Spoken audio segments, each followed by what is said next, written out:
ਵਾਸਤੇ एजाज है कि ये 2014 ਚ ਯੂਥ ਫੈਸਟੀਵਲ ਸੀ ਸ਼ਬਾਜ਼ ਸ਼ਰੀਫ ਨੇ ਕਰਵਾਇਆ ਸੀ ਤੇ ਪੰਜਾਬ ਡਿਵੀਜ਼ਨ ਲੈਵਲ ਤੇ ਜਿਹੜਾ ਸੀ ਨਾ ਇਹ ਟਾਪ ਤੇ ਰਹੇ। ਠੀਕ ਹੈ ਤੇ ਇੱਕ ਬਾਊ 40 ਸਾਲ ਤੋਂ ਬਾਅਦ ਵਤਨ ਵਾਪਸ ਆਇਆ ਵਲਾਇਤ ਰਹਿ ਕੇ ਤੇ ਟਾਂਗਿਆਂ ਵਾਲੇ ਸਟੈਂਡ ਤੇ ਆ ਕੇ ਟਾਂਗਿਆਂ ਨੂੰ ਆਖਦਾ ਕਿ ਸੀਟ ਰੱਖੀ ਮੇਰੀ ਚਾਚਾ ਮੈਂ ਵੀ ਪਿੰਡ ਜਾਣਾ ਹੈ। ਕਿਹੜੇ ਵੇਲੇ 10 ਚਾਚਾ ਕਿੰਨੇ ਵਜੇ ਜਾਣਾ ਹੈ ਤੇ ਉਹਨੂੰ ਟਾਂਗੇ ਵਾਲਾ ਆਖਦਾ ਕਿ ਗੱਲ ਕਿਹੜੇ ਪਿੰਡ ਦੀ ਤੂੰ ਬਾਊ ਪਿਆ ਕਰਨਾ ਹੈ। ਬਾਊ ਤੈਨੂੰ ਮੈਂ ਹੁਣ ਕਿਹੜੇ ਪਿੰਡ ਖੜਨਾ ਹੈ। ਪਿੰਡ ਦੀਆਂ ਰੌਣਕਾਂ ਰੁੱਸ ਗਈਆਂ ਬਾਊ, ਦਿਲਾਂ ਦੀਆਂ ਖੁਸ਼ੀਆਂ ਵੀ ਖੁੱਸ ਗਈਆਂ ਬਾਊ ਜੀ। ਸ਼ਾਮੋਂ ਪਿੱਛੇ ਘਰੋਂ ਬਾਹਰ ਕੋਈ ਨਹੀਂ ਜੇ ਦਿਸਦਾ, ਹੁਣ ਸੱਕਾ ਵੀਰ ਨਹੀਂ ਜੇ ਵੀਰ ਉੱਤੇ ਵਿਸਦਾ।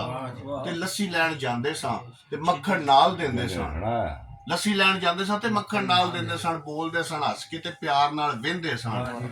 ਬਾਊ ਹੁਣ ਛਿੱਡੀ ਵੀ ਨਹੀਂ ਕਾਮਾਂ ਅੱਗੇ ਪਾਉਂਦੇ ਹੋ, ਸ਼ਾਮੋਂ ਪਿੱਛੇ ਖੁੱਲੀ ਥਾਵੇਂ ਮੰਜੇ ਵੀ ਨਹੀਂ ਡਾਂਦੇ ਹੋ ਤੇ ਪਿੰਡ ਸਾਡੇ ਬਾਊ ਹੁਣ ਮੇਲਾ ਵੀ ਨਹੀਂ ਲੱਗਦਾ। ਜੰਜ ਆਉਣੀ ਹੋਵੇ ਕੋਈ ਕੇਲਾ ਵੀ ਨਹੀਂ ਲੱਗਦਾ, ਜੰਜ ਬਣ ਲਈ ਉੱਥੇ ਸ਼ਾਦੀ ਹਾਲ ਬਣ ਗਿਆ, ਸੋੜੇ ਸੋੜੇ ਅੰਦਰ ਉੱਥੇ ਨਾਲ ਨਾਲ ਬਣ ਗਿਆ। ਤੇ ਚੌਧਰੀ ਨੇ ਪਿੰਡ ਵਿੱਚੋਂ ਬੋੜ ਵੱਢ ਛੜੀ, ਕਈ ਯਾਰਾਂ ਬੇਲੀਆਂ ਦੀ ਲੋੜ ਵੱਢ ਛੜੀ ਏ। ਯਾਦ ਜਿਉ ਗੰਨਿਆਂ ਤੇ ਚੀੜ ਲਾਉਂਦੇ ਹੁੰਦੇ ਸਾਂ, ਰੋਹ ਵਾਲੀ ਖੀਰ ਸਾਰੇ ਇਕੱਠੇ ਖਾਂਦੇ ਹੁੰਦੇ ਸਾਂ। ਗੰਨਿਆਂ ਦੇ ਚਵਾਂ ਪਾਸੇ ਧਾਰ ਲਾ ਦਿੰਦੇ ਜੇ, ਜਾਨ ਕਿਸੇ ਗੱਭਰੂ ਦੀ ਹਰ ਸਾਲ ਲੈਂਦੇ ਜੇ।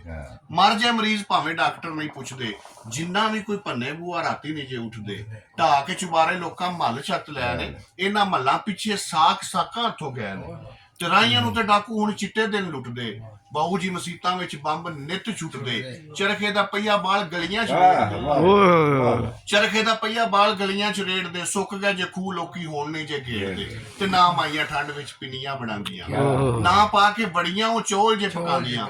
ਉੱਚਿਆਂ ਦੇ ਬਾਲ ਸਾਰੇ ਸ਼ਹਿਰ ਪੜਨੇ ਪੈ ਗਏ, ਪਿੰਡ ਦੇ ਸਕੂਲਾਂ ਲਈ ਤੇ ਕੰਮੀ ਸ਼ੋਦੇ ਰਹਿ ਗਏ। ਬਾਲ ਗੋਲੀ ਪਿੱਲਾ ਗੁੱਲੀ ਡੰਡਾ ਵੇਖੋ ਭੁੱਲ ਗਏ, ਖੜ ਖਾਨ ਡੰਗਰ ਲੋਕੀ ਵੰਡਾ ਵੇਖੋ ਭੁੱਲ ਗਏ। ਮਾਈਆਂ ਚੱਕੀ ਪੀਂਦੀਆਂ ਨਹੀਂ ਤਾਈਓ ਮੋਰ ਹਰਦੇ, ਗੋੜਦੇ ਨੇ ਗੁੱਠਾਂ ਲੋਕੀ ਐਵੇਂ ਕੱਦੂ ਕਰਦੇ।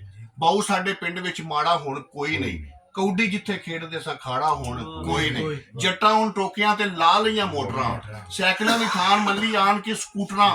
ਖਾਲ ਉੱਤੇ ਮਾਈਆਂ ਹੁਣ ਕੱਪੜੇ ਨਹੀਂ ਧੋਂਦੀਆਂ, ਸਾਗ ਵੀ ਉਹ ਜੱਟਾਂ ਕੋਲੋਂ ਡਰ ਕੇ ਨਹੀਂ ਖੋਂਦੀਆਂ। ਹੁਣ ਦੱਸ ਬਾਊ ਮੈਨੂੰ ਕਿਹੜੇ ਪਿੰਡ ਜਾਣਾ ਹੁਣ ਦੱਸ ਬਾਊ ਮੈਨੂੰ ਕਿਹੜੇ ਪਿੰਡ ਜਾਣਾ ਹੈ। ਕਿਹੜੀ ਗੱਲੋਂ ਅੱਖੀਆਂ ਚੋਂ ਸਮਾਂ ਹੋ ਗਵਾ।